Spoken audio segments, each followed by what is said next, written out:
Hey Flames families, welcome back to Flamekeepers, a podcast from UIC's new student and family programs that supports the parents and families of UIC students. I'm your host, Derek Robert Fuchs, Associate Director for Family and Transition Programs here at UIC. And on today's episode, we are joined by our friends from UIC's Counseling Center to talk about how families can support their students' mental health journeys during their time at UIC. Your students' mental health is an important component to their college experience and can have a direct relation to their academics. And I'm so excited to be joined by Carly Zucker, Associate Director with UIC's Counseling Center. So please give Carly a warm Flamekeepers welcome. Carly, thank you so much for being here with us today. Before we begin, if you could just tell us just a little bit about yourself and maybe just share how long you've been at UIC and all the things you do here. First of all, thank you for having me. I'm Carly Zucker. I'm the Associate Director for Outreach and Community Engagement at the Counseling Center here at UIC. I'm a licensed clinical social worker, so I have a clinical background as well as background working with college students in private practice as well, public school settings. So I'm kind of a wide variety of services. So I'm so happy to be here serving our students and serving our community. I've been at UIC for just over a year. I started in February of 2025. Been able to see a lot of change through the Counseling Center, which I'm really excited to talk about today. Carly, before we begin talking about any of that, you've done a lot of things in terms of the areas of, mental health. You said, you've worked within the K-12 setting and, now you're with college students. So what's your favorite thing about working with college students? Oh, I think just being a part of such an important developmental age, whether it is a student coming straight from high school or a student returning, maybe in their 20s or 30s, getting a new degree or starting their degree for the very first time, going on to professional school, just knowing that they're making such a life change has been so meaningful to be able to work with students and be able to help them, see all of their potential and advocate for themselves and grow in their own self-empowerment is my favorite part about working with college students, just being able to see them through this important stage of life. Yes, this is a very, very exciting time for students with all the things that you've said. And I'm really, really excited just to continue to dive in to talk about just the ways that our families can join their students in on this journey and how they can support them in the areas of their mental health and wellness. Now, Carly, before we get into any specifics about how our families can support their students' mental health and journeys here at UIC, can you just give us an overview of the Counseling Center and just what services you provide and how you are supporting students? Of course. So the Counseling Center is under student health and well-being. So we are one of 4 departments with that supporting student health and well-being. It's the Counseling Center, the Wellness Center, Public Health Initiatives, and Recreation and Wellbeing. So as one of those 4 departments, we serve UIC students across all of our campuses, undergraduate, graduate, professional students. UIC students who are enrolled, it could be part-time, full-time, and are paying what we call the health services fee, which is a part of tuition, qualify for services for no additional charge. So sometimes students think that they have to pay for therapy at the Counseling Center, or they need insurance or specific type of insurance. And for UIC, as long as you are enrolled and you are paying that fee, you qualify for a whole wide variety of services. We have both clinical and non-clinical. We're really diving a little more into what the non-clinical treatment of mental health and well-being is. But the clinical is kind of what we think of when we are talking about mental health treatment. So our first is individual therapy. That's meeting one-on-one with a counselor. We go under a brief treatment model, and that's really common for university settings. So brief treatment means something different in all universities. For us at UIC, we don't have a session limit, so students don't have to see a counselor for 5 times and that's it. There's no session limit, but we look at brief treatment as kind of developmental concerns that are very common in a variety of college age, things going on. So relationships, just the general transition to college, learning independence, new study strategies, mild to moderate symptoms of things like depression, anxiety, different adjustment related. We do see students who have experienced different levels of trauma and helping to navigate that on an individual level. So again, there's no session limit, but we're still kind of navigating that. And if a student is in need of longer term services, we have what we call care coordination, and they're working one-on-one with one of our staff to be connected to long-term services. Many of our students also understand that We are at 9 to 5. So, during class hours, we're able to see a lot of students. But for some of our UIC students, that doesn't work with schedules. So that care coordination piece can help students be connected to long-term therapy or evening or weekend therapy. We also have a partnership with a telehealth company called Timely Care, which I'll talk about in a little bit, that also meets that need. Now, we also have group therapy, which is a wonderful option. It's also available long-term, so a student can be in a group for their entirety at UIC. We have identity-based groups, so like women of color group, trans, non-binary, and gender expansive group. We have a men's group. We have also interpersonal processing groups, so anywhere from 5 to 8 students coming together weekly and just talking about, this relationship is really difficult, this transition has been difficult, I'm trying to navigate this, and relying on the dynamics of the group and the people around them to really help foster healing and, kind of moving forward in what their next step is. We also have psychiatry on staff, which is, I think, really cool for a counseling center or university to have. If a student is looking for brief, like psychiatry appointments, medication prescription or prescribing and management, we have psychiatry. Again, that's free for students. You just have to be a therapy client with us at the counseling center. So we talk to students about what that means. New in the fall, we're starting a psychological assessment program. So if you have concerns about attention or other mental health concerns like symptoms of anxiety, depression, ADHD, you can receive an assessment with us at the counseling center as well. As of right now, that is free of charge, and we are planning on, if it's not free of charge, making it very reduced cost to make sure that we are like breaking down barriers for access to psychological testing. And then we'll also have a direct line with our Disability Resources Center to make sure that accommodations are in place. So that's kind of our clinical side. Our non-clinical side, there's a whole bunch of options. So every day we have what we call single session appointments. Students at 9 a.m. can go on our website, sign up for a same day appointment with a therapist. Those are 30 minutes. And it's just like, hey, we see a lot of students at the end of the year, right around finals, of I'm really struggling with my attention. I'm kind of behind on assignments. I'm worried about what's going to happen next. We can work through some specific problem solving. We see students with conflict with roommates or after a breakup or just, this is the first time I've been on my own and I don't know how to navigate it. So those are same day appointments. We have walk-in crisis services that are actually 24/7 and really important service for our students to know about. They can walk in during our business hours, talk to somebody immediately, and also can call us 24/7. So our phone number is listed all over our website, and if students give us a call, they can select option 2 to be transferred to our after-hours crisis services, and we always have the ability to then follow up with students if need be. We have what we call our mind-body programs, which are things like mindfulness, learning self-compassion and loving ourselves and being kind to ourselves that are offered throughout the whole school year, other workshops on anxiety management. We do different, like counseling center general information services. We sit at the student centers giving out information. Really, whatever our campus is in need of, we do our best to make sure that we're meeting that on the clinical side and also the non-clinical side, because at the end of the day, our goal is building community here at UIC and making sure students know that they can heal in community while they are here.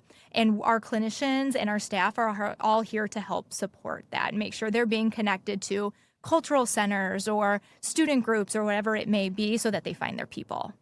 I love that. It seems like you all do a lot over in the counseling. We sure do. More than I realized, more than, that's why I love doing this podcast so much, is because not only do our families get to learn about how they can support their students and the services, what is that? But I learn like so much, and that helps me in my role in supporting families, because mental health is a huge concern, right now, or there's been a big uptick, I would say, since the pandemic. Absolutely. In a lot of students with presenting mental health concerns. And so I do love that, it sounds like whenever a student comes in to your center, they're going to be able to be helped and supported regardless of what their concern is. Yeah, absolutely. And sometimes a student may come in and say, like, I really want therapy here. And we talk to them and we say, what you're presenting with deserves long-term support. It's not that, we don't want to see you here. It's that you're presenting concerns. What's going on deserves long-term support. And so we work one-on-one to make sure they get to that point. And Carly, remind me, if a student wants to come physically see you all Mm-hmm. on campus, your department is located in the Student Services building, correct? Yes, that's correct. Okay. So we're over in the Student Services building up on the second floor. When you walk in, the first set of elevators right by the second floor. Do you all also offer virtual, Yeah. counseling appointments? We do. So all of our services can be done virtually. So we're hybrid. We have staff in the office every day, Monday through Friday, 9 to 5. Some of our staff do work until 6. So sometimes there is a 5 to 6 therapy hour. But we do. So students can come to us. They can do their intakes, or what we call initial consultation, in person or virtual. Individual therapy can be in person or virtual. Sometimes our clients do kind of hybrid, like, today is a good day for me to come in, but, next week or a couple weeks I have an exam. 20 minutes after our session, I'm going to do it virtual so I can just get to class. And then for our group therapy, we have some groups that are offered fully in person and some that are offered fully virtual. So it really does meet a variety of needs. And you've talked about your website, we talked about where you're at, but the Yeah. website that students can go find more information, students and their families, where Yes. can they find more information? Yeah. So on our website, which is counseling.uic.edu, Excellent. and that will be there's databases that students can look at they're looking for outside therapy. And they don't necessarily need to come to the counseling center or want to come. They just know, I have campus care insurance or I have Blue Cross insurance and I want to start up with one-on-one therapy. We have a whole database of providers that students can get connected with. We also have sliding scale. So, if there's a financial barrier, a lot of clinics will give a sliding scale, maybe $5 or $10 per session. And we also have a database of different resources. So self-care resources, YouTube videos of mindful breathing and yoga, self-care tips, different things like that. So, and that's free for anybody. So our families can also access all of that information. Excellent. Thanks for sharing all that, Yeah. Carly. So I'm really, really excited that you all are here and supporting our students. And so before we dive into anything else, we've talked a little bit about the barriers, or you've said, that word, a couple of times, or it's come up, so what might some of these barriers be, especially for students that might prevent them from reaching out? I know that, sometimes it's just getting yourself to a point to reach out. And so what are some things that might keep students from reaching out, especially when they really need the help the most? Right. There's a whole lot of different reasons why a student or a person may not reach out for help. And it can be kind of on a spectrum. So we hear a lot from students who say, we talked about at the beginning of, well, I'm just used to therapy needing insurance or having a copay, and just not necessarily knowing that they have that free resource here on campus. So that's why this year especially, we've been trying to get in front of all of these different crowds of our UIC campus partners, our communities, our families, to let people know with that, you're paying your tuition, you're paying this health fee, take advantage of all the different services that come along with that. So sometimes it's just not knowing the service. Sometimes it is, there are still stigmas against mental health seeking and help seeking, behaviors. And I think we've come a long way since, previously with help seeking, but there is still going to be some stigma. There is still messaging out there that we should just, lean on ourselves, or we should just be able to figure it out. I hear that all the time. Well, I thought I should just figure it out by myself. Pull ourselves up by our bootstraps. Exactly. I heard that phrase a lot. Right. Yeah. And something I like to think of is college, coming to UIC. It's, we're all in the same boat. Well, I actually like to think about it. We're all on the same river, but we're in a different boat. Everybody is in a different spot in their lives. And some people, are in a community where, everybody's coming together, whether it's, biological family, friends, church, religious, spiritual communities, other groups, and really supporting the people. And others are more individual and saying like, oh, I can just do this by myself. Like you were saying, pull myself up by the bootstraps and just keep going. I can manage this. I'm weak if I'm, showing emotion. And so that is something that we try from the very beginning with, we're sitting at the orientation tables with new student orientation and just telling our families, there is nothing wrong with seeking help. In fact, it's a strength, because we all need it at some point. It might not be chronic. It might be just a one-time this really terrible thing happened, or like, I'm just really struggling, but we all deserve that space. And as we start to talk to either a therapist in therapy or we talk to our community, we start to learn when we talk about it, we're physically getting those words out. It starts to make a little more sense. Oh, I'm feeling anxious because in high school, I had straight A's and I was the top of my class. And I came to college and now there's so many other people who were also the top of their class. And that makes me feel anxious. And now I want to work on feeling okay that maybe I'm getting a B and knowing that B's and C's are okay in college. So just trying to break down those barriers is huge in that stigma against mental health. We also try to really talk to students about things like transportation, using different options to get to us. That's why we continued with our virtual therapy once, we kind of came back into office. We know for some students that just makes more sense rather than coming to class or coming to campus on a day. They're at home if they're commuting, and then they can do therapy from home. And then, of course, the financial. Seeking therapy in the community can be costly.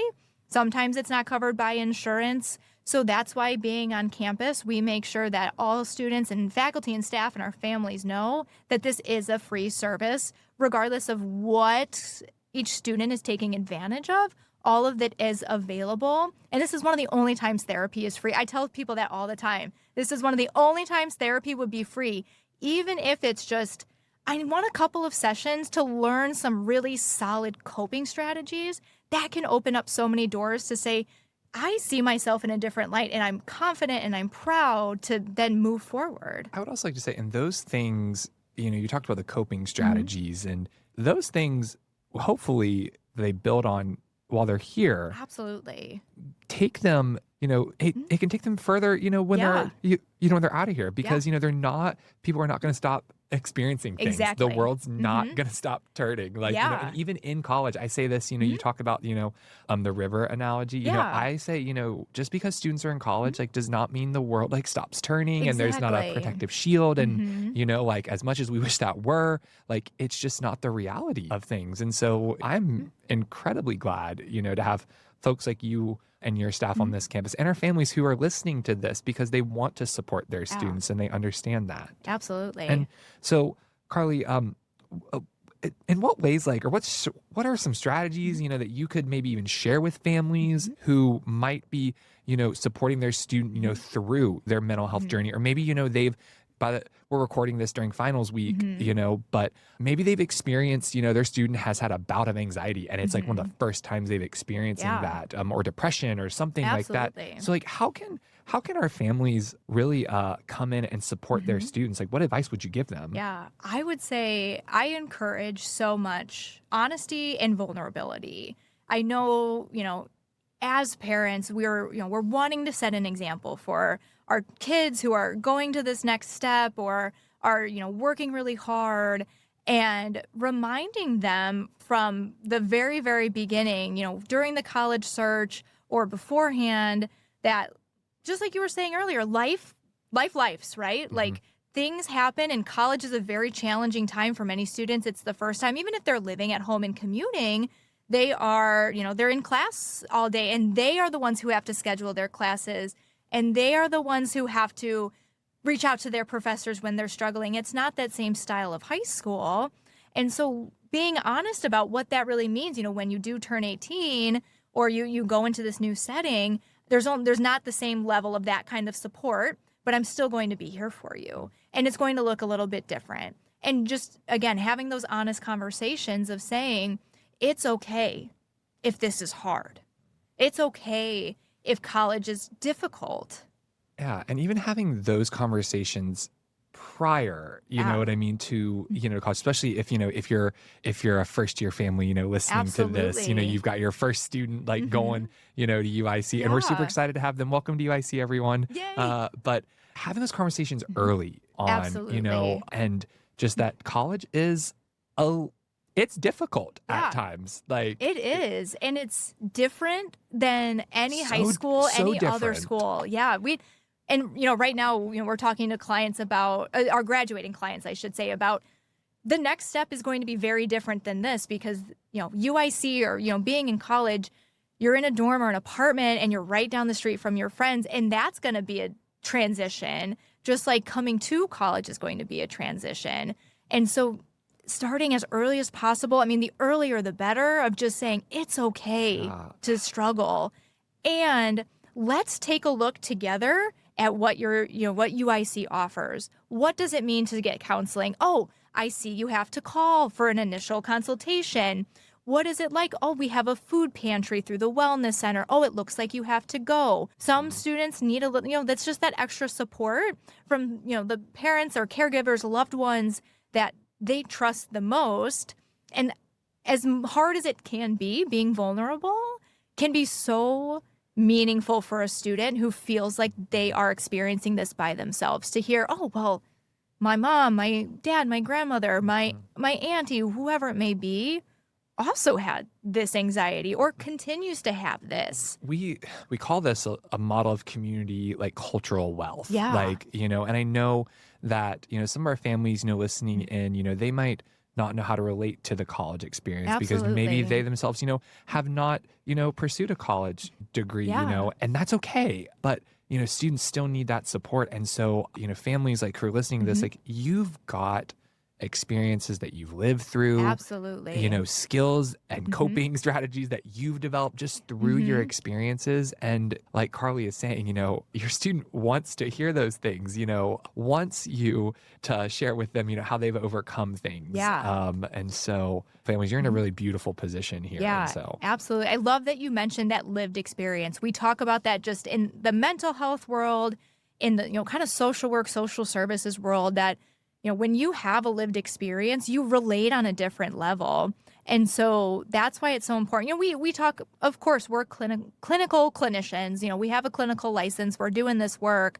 But there's so much to say about connecting with a student or with a client on a different non-clinical level. Yeah. And it also, I'm thinking back to this conversation, that me and my mother had like a while ago. And by a while, I mean like a couple of years, like at this point, when I went through, my first breakup, like, and, I was so heartbroken and my mom like talked to me about, things that she had felt, when she went through her first breakup, and the walls that broke down because I saw my mom as like a real person. Absolutely. And I was like, oh my gosh, like we can relate like on something. And yeah, so, I think that's so important that we have to remember parents are people. very much so. Like they, your lived experience, wherever it might be, it could be work stress, relationship stress. If you're a first generation student yourself, or, came to the United States from a different country, you have so many, stressors and things that you've gone through. And maybe your child isn't on the exact same, it's not the exact same thing. And maybe it is, but having someone to say, this is when I was, struggling with depression, and this is how I, worked through it. It doesn't necessarily have to be therapy, but I found my community. I practiced this. I did that. Like you said, hearing that just makes you, oh, you're a human. Yeah. You're not just my parent, my guardian, my, aunt, whoever it might be. You're a human and you have emotions just like I do. Yeah, it's really beautiful. And, families, I also want to just impart, and students, if you're listening to this too, and we hope you are, I would also say, give yourself so much grace, especially in the beginning. Yeah. Oh my gosh. Like one of my mentors shared with me just a little statistic, and it was like when a first year student comes from high school to college, they asked me, what's the difference between a first year student I'm sorry, high school student and a college student? And I was like, I don't know. And they're like, about 50 days. And I was like, wow. I was just like, oh my gosh, and so yes, like, students, like, no one is expecting you to figure this out. Families, no one is expecting your students to know everything like on day one. And so give yourself some grace in that, because we don't expect you to know everything on day one. Absolutely. We are excited that you are showing up and supporting your student, whether that's through orientation, you're listening to this podcast, you're engaging with the Flames Family Hub, you're emailing and calling office. We want to, we're here to help you, along this journey as well as you support your student. Absolutely. Carly, we've talked a lot about how, students can find support through the counseling center to care for their mental health and well-being, and that's that's one way, seeing someone, talking to someone, whether it's a therapist, Mhm. that's one way that we can care, for our mental Mhm. health. But you're talking about there's a lot of ways, there's a lot of Yeah. departments, that are Mhm. underneath the umbrella of well-being. And Yeah. so, what other ways can students care for their mental health during their college experience? Yeah. So I think one of the most important things is just to know what resources are available. And this is why this podcast and, new student orientation are so important to the transition process. We're not the only clinical mental health place on campus. We have our Office of Applied Psychological Services that is a sliding scale clinic. They also do therapy. There are some more like department specific therapy or like clinical services. We have family medicine and the Neuropsychiatric Institute. So clinically, there's a lot of support on campus. We always tell students, if a starting point is coming to the counseling center to just say, I don't know where to start, Hmm. that's what we welcome. Let's work through this together. Let's work on kind of like what's your next step. So knowing the resources, knowing the non-clinical resources is also really important. Like I had said, clinical mental health treatment is so important, but there's also a whole other side of things like community building and spending time with people and being outside and all the things we think of that we wouldn't think that maybe connecting with a cultural center would make a big difference on our mental health, but it does. Connecting people to people. That's what it is. We want to make that connection. So we always talk to students, what parts of your identity are important to you? What parts of your culture are important to you?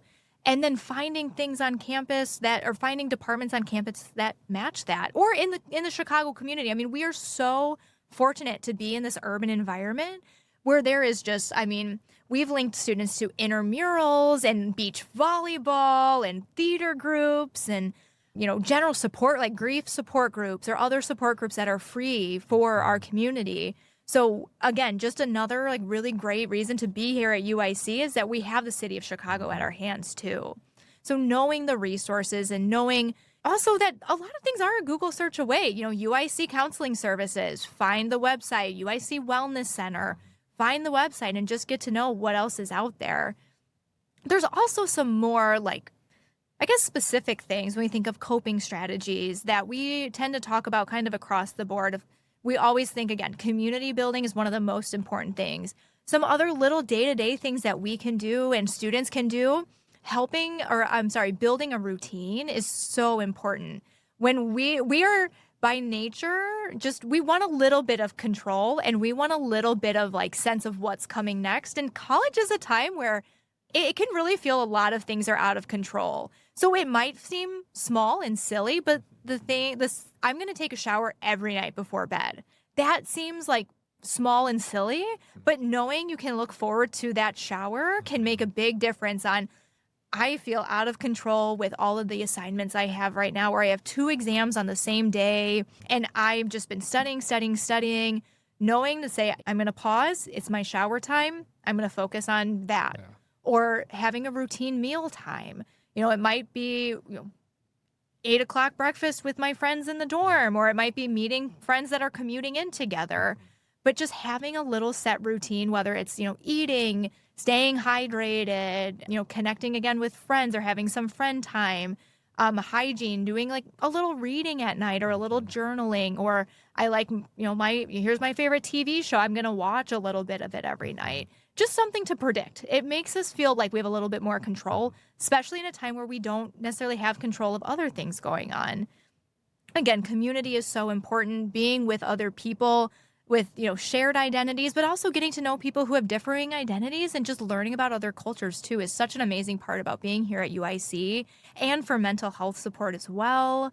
One of the most important things we tell students, and I feel like we always get a few laughs because we're like, oh, they're in college, is rest. Rest is so important. And college, we know our students are staying up late and they're studying, they're doing homework, they're staying up late and they're hanging out with friends. Like, again, we want the community, but we also want to make sure our students know that rest and recovery time is so important when we're thinking of mental health and well-being that then impacts our academic, performance as well. And also our ability to think clearly and make decisions that are going to be the best for us. So it might not be getting, straight A's, but giving ourselves the time and the rest and restorative time to say, you know what, I am confident that I did the best on my exam. Reframing our mind to say, I'm trying my hardest is so important also for mental health care too.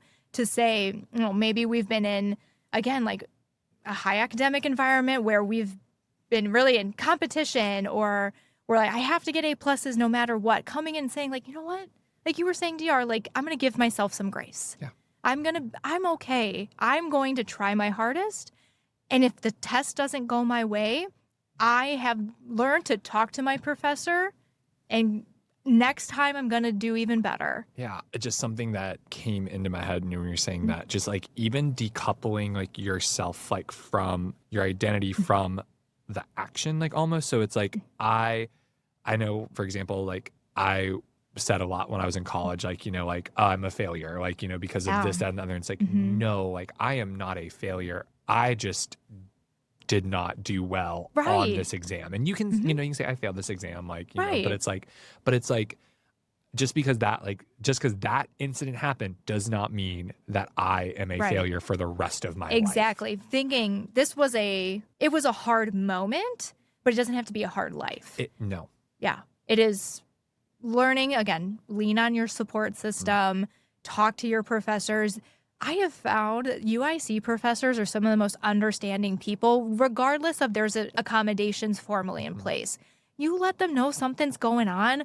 Most of the time, they'll sit there and they'll talk with you and let you know your options. Yeah, and it takes that proactive communication. Absolutely. And that is something, and that goes into self-advocacy, which we talk a lot about here on the Flamekeepers podcast. It comes back. That's one of those themes across departments. Yeah, you know, just being able to. Again, I feel like I talk a lot about my mom, like on this podcast. Oh, I love it. But I mean, you know, she really has put in some really good nuggets for me, like, you know, for the rest of my life, you know, and, you know, she just says, you know, the way that, you know, mitigate your anxiety is through action. Absolutely. And so it's like, you know, like, I mean, you got to start taking those action steps and, you know, like, you know, what steps have you taken to, you know, try to, you know, regain some sense of control and things like that. And so. Yeah. And all we can do is ask. Sometimes we are told no. Sometimes we're not able to make up an exam. Sometimes we're not able to get that extension. All we can do is ask and remind ourselves, I'm okay in this moment. I'm doing what I need to do to make sure that I am successful, however that looks to me. Yeah, exactly. Yeah. I would also like to say, you know, something that I've seen, you know, I've worked within universities and college students for 10-ish years now. And so students and families, boundaries are incredibly vital to a thriving mental health, being able to say no when you need to say no to things. And I think a lot about with our students, you know, right now, there's, especially new students, when everything fun is happening and it's weeks of welcome and everything's, you know, happening. People are going over into Little Italy, you know, to get Italian ice and things like that. And, you know, but oh my gosh, I have an exam that I have to, you know, that I've studied for. And so being able to, you know, say no, like, you know, and understand that, you know, the reason why you're saying no is because like you are trying to be the best, like, you know, that you can be for the next day or when that exam time comes. And so that way you're not on the floor, you know, in a ball, like crying, which if you are, like, that's fine. Please go, you know, like talk to someone. Yeah, exactly. But yeah. No, boundaries. I'm so happy you brought that up. Boundaries are so important. We're learning when we go to college for the first time. Again, like, you know, the world's our oyster, right? Like, there's so many new opportunities. You know, like weeks of welcome here at UIC. It's so fun. There's so many things going on. That's one of the best weather times of Chicago. I hear students going to the beach, going, you know, to get Italian ice or to get ice cream. They're walking around to all the street festivals. They're just hanging out. They're making new friends. And then, you know, 3-4 weeks goes by and all of a sudden, it's my first exam. My first paper's due. I've only done a few things. I've only studied. Saying no, starting, you know, helping your students to understand that saying no is okay. And also that no is a complete sentence. There doesn't have to be any additional justification. I think as humans, we want to please others and we want to say, oh no, it's just because I have to do this and I'm worried and all this other stuff. it's okay to just say, no, I have to study. And that's planning for you to have a successful next day. And it doesn't mean that, your friends, your friends are going to maybe have fun. Okay, we miss out on a night. Fight the FOMO. It's going to happen to everyone. Yeah, exactly. I love that. Fight the FOMO. You got to fight the FOMO. Yeah. And deferring that so you can experience joy later, just in more returns. Because yes, would it be fun, to go get Italian ice, with your friends? Yes, yes, I love Italian ice. That's why we keep talking about it. But I would say, especially families who are listening, really kind of rephrasing things for your student, being but how good is it going to feel when you get that A back on that exam? Absolutely. Or you do really well on that paper because you put in the time, and you just said no for what was going to be a 45-minute, venture. Yeah. So I would really like our families, just to, help our students, remember that there is joy in delayed gratification. There is, yes. And I think that's something with the rise of technology and other things that have happened that we don't see as often, especially with our, new out of high school students. It's just, this is kind of the new technological world we're living in, that there is a lot of instant gratification and there's a lot of, I'm texting my friends right now. I got to see those bubbles coming right back. Right, exactly. They're responding. We have to also remind our students too, and this is part of, mental health care for our students who are listening. We're going to become busy. Our friends are going to be busy. I think another kind of mental health care portion of going into college is remembering that some of our good friends from high school are going to other schools. And they're going to start a new life too. And sometimes that can feel very personal, but just reminding ourselves, they're still a friend and that relationship might change. And it's okay if I text them, hey, I thought of you when I was watching our favorite movie last night. Maybe they don't respond for a couple of days. It's okay. We have to remind ourselves that they're living their lives just like we're starting a new life as well. And again, those boundaries, that reframing of just, this is a different part of life. I'm going to enjoy this moment, and then I'm going to do what I need to do to study or to, shower and feel ready. Maybe I want to go to the gym for a little bit, because knowing that taking time out of maybe that 45-minute social time to do something self-care for you is going to be beneficial in the long run. And that brings a lot. I love that you used the word joy. That can bring so much joy. Yeah, you are your biggest priority. Yeah, always. And no one is going to fight for you, more than you fight for yourself. Absolutely. And so families, share that with your students too, to advocate for themselves, say no when needed, seek out the resources here at UIC. And not even just in the the mental health vein, but so many resources. Oh, there's so many. But it all flows back into, I think about this time of year and, where, students are they're thinking about the career next steps and stuff like that, and how that can bring anxiety, and so being able to go, kind of have this tag team approach where it's okay, well, I'm going to talk with Carly and over in the counseling center about, some of this stress. Carly gives me, some suggestions about, hey, why don't we go over to career services or, you check out, have you done anything like that? And then, boom, your student's got another person on their team just within this kind of web of support that they've created. They're going to see folks in career services. Absolutely. To get help with a resume, interview tips, things like that. It's all so interconnected. It is. And that's why at the counseling center and just across UIC, we take this holistic approach. It's not one part of life that this part matters more than this. No, it all matters. And when we focus on all of it and we come together as a little UIC team and family to say, at the counseling center, we're right next door to the Academic Center for Excellence. Sometimes we have students walk in with high academic stress and we talk about coping strategies like DR, you were saying in the moment. And then we say, hey, do you want me to walk you next door to the Academic Center, or ACE, the Academic Center for Excellence? Let me do a warm handoff and say, you're here to gain some more support. It's like another friendly face. And that's what all of us here at UIC are trying to be for our students. Yeah.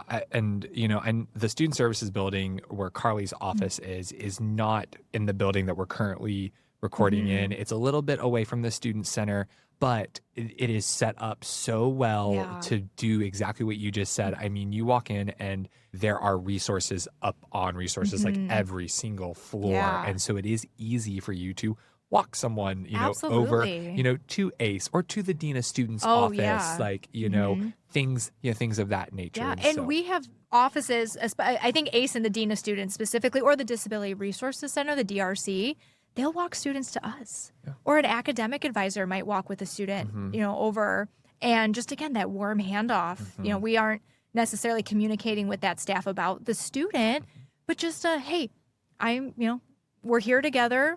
I'm gonna hand you off. You're in good hands. And then we do the same because again, we're all coming together from this holistic approach to make sure all of our students know that you are supported on every level of well-being and wellness, which is from mental health to physical to academic to social, Hmm. financial, all the way in between. Yeah. And it's got to take that first initial step, Yes. and And that's the hardest. yeah, so hard. Yeah, that's So- the hardest. And that's why, again, I'm grateful to be here and to be able to talk to so many of our families, letting your students know again, if you start to feel any ounce of, struggle, anxiety, we want to learn to work through that ourselves, right? But know that there are resources to help be Yeah. that backbone or that support so that you can learn to work through this. Going back to what we said at the beginning, life is really hard beyond college through, our entire lives. So when we know we have the support now to say, oh, I'm learning these strategies, or I'm learning how to think about my life differently and how my kind of place in it is when we leave UIC and we're in our careers or whatever our next step might be, we can remember, oh, when I was supported here, this is what I learned. And now I'm going through this difficult moment, maybe a loss of a family member or a loss of job. I can remember this is the support. This is what I gained from it, my anxiety management or my stress management, and take that to where I'm going next. Yeah, absolutely. Carly, we're just almost out of time, and so this conversation I feel like could continue on and on and on, and I really wish it could. But what advice would you share with our families who are listening in, or who will listen in, just about like how they can support their students during their time at UIC, and this can be within the mental health vein, or just general support. How can our families be supportive? So I feel like we've kind of touched on this all over the place, right? Like we're talking about things that talking to your students early, establishing that now, and just it doesn't have to be feel like an intimidating. We sit down, we have this like formal conversation. We're eating dinner or we're on the couch and we're watching TV. Just, hey, do you want to look at what resources are available at UIC when you go next year? Maybe we can look on their website. Starting off softly like that, just to kind of introduce the idea. We also know that this age group, they're gaining independence and they might have a sense of like, oh, I got it. I don't need your help. Like a little bit of embarrassment or shame, which when we don't address usually means that students don't seek help when they need it. So talking to students about it's okay to feel embarrassed. We feel embarrassed. We feel sad. There's nothing wrong with that. There are supports for, whether you're looking for mental health support, you're looking for community support. There's a lot of things that you can seek at UIC that are available. A lot of it's walk-in or like, hey, there's this event. Let's maybe talk about how we make connections and make friends of people in our classes and we go to these events together. So again, those open and honest conversations, if you as a parent or a guardian are feeling vulnerable and okay with being vulnerable, talking to students about a time that you struggled, whether it was a college experience, a work experience, a relationship, and just walking through, hey, this is what I ended up doing. And also know that it's okay if you felt alone and that now, being a part of, society with technology and all these things, that there are just so many resources available to families, which I think is also really great. Something that I always really want to tell families too, I think is important to know, especially if it is an 18-year-old coming out of high school. It's like we were talking about the independence. There is a new level that, when a student turns 18, maybe you made doctor's appointments or dentist appointments, or you came to an advising session at school. One thing that I do really want to tell all of our families here is that once they come to UIC for mental health care, they have to be the ones to make the appointment. So that's kind of that self-advocacy piece, knowing that I'm the only one who can make this appointment. Parents, family members, advisors or professors aren't able to call on that student's behalf to say, oh, so-and-so is struggling and I really want them to seek therapy. Well, it's called the right to self-determination, which is just choosing what we want for ourselves. And once you turn 18, you get to make that choice. Another thing I really want families to know is that although you cannot make an appointment for your student, there are ways that we can support you. If you are with, you notice your student is maybe withdrawing or struggling with anxiety, you can call us and you can say, I need some tips and tricks. We offer consultation during our business hours, which is 9 to 5, Monday through Friday. And we talk to parents all the time of, this is a really difficult situation. Here's some language that you could use or a way to introduce this topic. Now, one thing I'll say, sometimes we do have families and we know it's out of care who call us and ask, oh, is my student a therapy client with you all? We're not able to disclose that, but we're always able to offer that consultation and that guidance to make sure that you feel ready to have those conversations with your students. Excellent. I love that even if a family member calls the office, you're going to be there to support them. Absolutely. So thank you so much for that. Yeah. And thank you so much, families, for tuning in to this episode of Flamekeepers. We are so excited to continue to bring you more of these. And so stay tuned for more. And thank you so much for all you do. We really, really value you here at UIC. Have a great one. Flames families, thank you for tuning into this episode of Flamekeepers. We hope you enjoyed everything that we talked about today, and we hope that you tune in for our next episode. Bye-bye. Well, Flames families, that's going to wrap up another episode of Flamekeepers, the podcast that seeks to support the parents and families of UIC students. We hope you enjoyed today's episode. If you have any questions for us about anything that we've talked about today, please feel free to send us an email at famhelp@uic.edu. That's famhelp@uic.edu. Again, we hope you enjoyed today's episode of Flamekeepers and that you join us for our next one. Take care.